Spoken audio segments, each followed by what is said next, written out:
தஞ்சாவூர் மாவட்டம் கும்பகோணம் அரசினர் ஆடவர் கலைக்கல்லூரியின் இந்திய பண்பாடு மற்றும் சுற்றுலாவியல் துறையும் இணைந்து நடத்திய உலக சுற்றுலா தின விழா நடைபெற்றது. விழாவில் கல்லூரி முதல்வர் முனைவர் மாதவி தலைமை தாங்கினார்.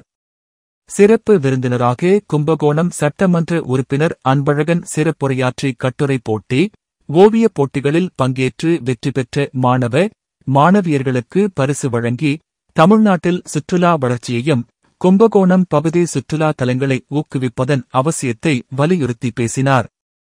கும்பகோணம் மாநகராட்சி துணை மேயர் சுப தமிழழகன், வேதியியல் துறை தலைவர் முனைவர் மீனாட்சி சுந்தரம், தேர்வு நெறியாளர் முனைவர் சுந்தரராசன் ஆகியோர் வாழ்த்தி பேசினர். முன்னதாக உலக சுற்றுலா தின விழாவை முன்னிட்டு மாணவ மாணவிகள் ஏற்பாடு செய்திருந்த விழிப்புணர்வு கண்காட்சியை பார்வையிட்டு பாராட்டினர். விழாவிற்கான ஏற்பாடுகளை தஞ்சாவூர் மாவட்ட சுற்றுலா அலுவலர் சங்கர் மற்றும் இந்திய பண்பாடு மற்றும் சுற்றுலாவியல் துறை தலைவர் முனைவர் தங்கராசு ஆகியோர் செய்திருந்தனர். இறுதியாக மாணவியர்களின் கலை நிகழ்ச்சிகள் நடைபெற்றன. நிறைவாக முனைவர் மணிவண்ணன் நன்றி கூறினார்.